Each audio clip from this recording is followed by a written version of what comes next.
You've just gone through a breakup, your ex's birthday is coming up, and you want to get them back. What to do? Send birthday wishes, call, text, or maybe something else entirely. In this video, we're going to break it all down, depending on the specific situation you're currently in. My name is Robert Marchel, and I'm the founder of the Relationship Psychology Institute, where our team of psychologists helps save relationships after a breakup. Whether to send your ex birthday wishes and how to do it depends primarily on two factors. First, how much time has passed since the breakup? And second, what does your ex think of you now? Are you still a challenge to them? Or do they know they can come back at any time and you're no challenge at all? Let's look at the most common situation where not much time has passed since the breakup. Your ex still remembers how you chased after them and pleaded right after the split. And now their birthday is coming up. If you know you're absolutely no challenge and your ex is actually tired of hearing from you, then sending birthday wishes in any form is pointless. Now, your most important task is to show that you're a challenge while not provoking too much hostility. That's why calling them makes no sense at all, because it won't get you anywhere. You won't get a date and you won't make yourself seem more attractive. There's no point in sending wishes, especially long ones, God forbid a letter, or sending wishes through friends. None of that.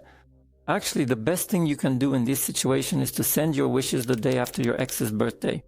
And that will help to build your frame as a challenge, because your ex will probably expect to hear from you on their birthday. But when they do not, they might start to wonder, what happened? Did you forget about me? Do they not care anymore? And that's exactly the kind of doubt that builds your frame as a challenge, making you more desirable and creating curiosity in your ex about what's going on in your life.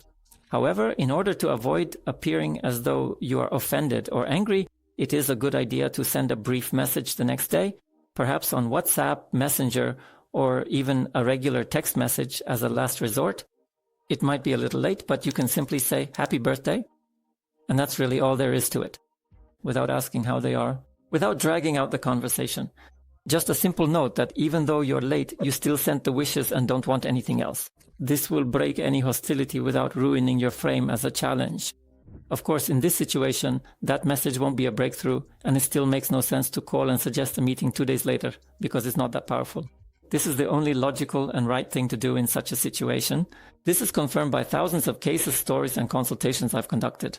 This really works well, but don't expect any miracles from it. It's just one of many elements of the strategy, and later you'll need to follow a further plan to strengthen your challenge frame. And only when you see those first signs of curiosity or enough time has passed, should you start thinking about renewing that contact or intensifying it if you're still in touch with your ex, but not before. Now let's consider a slightly different situation. Quite a bit of time has passed since the breakup. You haven't reached out to your ex for a long time, and now you're clearly a challenge for them because at least a month has passed without contact, 2 or even more, maybe even a year. And now that person's birthday is coming up. What should you do in this situation? Paradoxically, if you're already a challenge, this birthday moment can be a very good pretext for renewing that contact, provided that you play it right. And here again, it's not worth calling, writing, or basically sending any wishes on the actual birthday. Again, you can use the fact that on this birthday, your ex will feel that you're not there, that they didn't get any wishes, any phone call, nothing, no signal from you at all. And that might sting them a little bit. This can make you an even bigger challenge. That person will wonder what's going on with you, whether you have someone else now or not. And that's good ground for calling them the day after the birthday, apologizing nicely by saying, "Listen, I forgot to wish you a happy birthday yesterday, so I'm calling today." And again, you use the word forgot, meaning if you forgot something, it means you're not sitting around thinking about that person all the time. This builds your challenge frame. So after you apologize for forgetting, you can keep the conversation going for a bit and see how your ex reacts to you. Will they be open? Will they ask how you've been? Will there be some enthusiasm or at least some curiosity in the conversation or not? Or on the contrary, will it just be a brief conversation like, what do you want? Is that all? I have to go now, and so on. If that's the case, well, there won't be much room to take it further, at least in this conversation. However, most often it's somewhere in the middle where the ex answers your call, but at the same time, well, they'll be a bit withdrawn. And here your role will be to keep the conversation going. Be prepared to ask one question after you've given those wishes. How have you been? We haven't talked for a while. And if that person starts telling you more, great, but expect that they probably won't. So after that question, even if you aren't asked back, you start talking.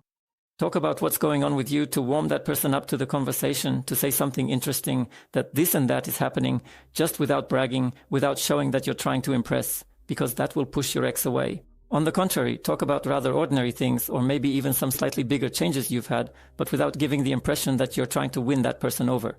And then, after you've shared something yourself, you can ask your ex a question and see if that person opens up a bit more now, and if you've managed to draw them into the conversation a bit more. Give yourself about 5 minutes of this back and forth where you ask a question. If there's no enthusiasm, then you talk a bit more. Then you ask another question. It has a chance to work really, really well. However, if it doesn't work out, well, too bad.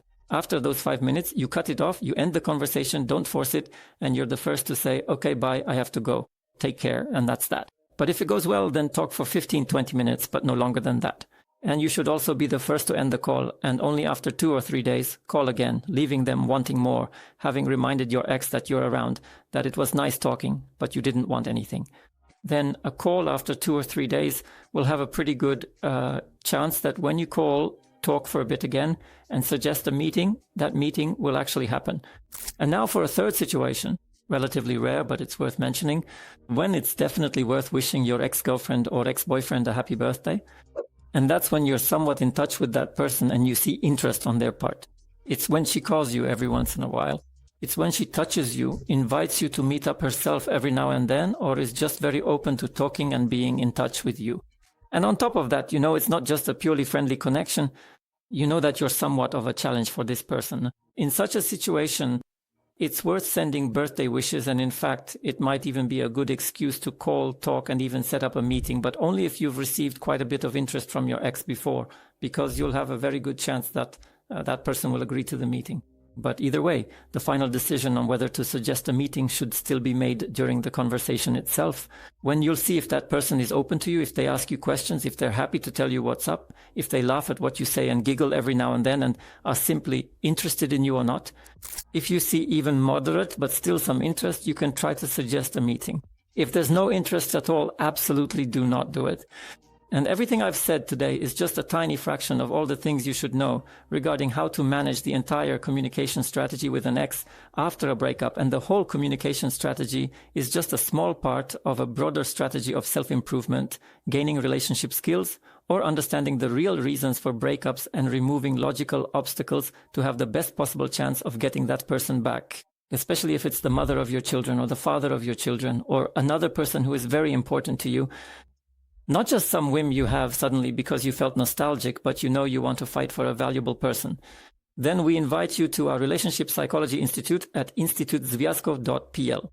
You can book your first free qualifying call for our program, where we'll see if we can help you and provide you with comprehensive care, including individual sessions with a psychologist who will tell you step by step what to do, where we'll take you through our training programs for the most important relationship skills, and guide you through the entire process that will give you the best possible chance of getting that person back. So if you know you're fighting for the love of your life, then right now you must visit relationshipinstitute.pl and book your first free consultation. And that's all for now. Thanks. Talk soon. Robert Marshall.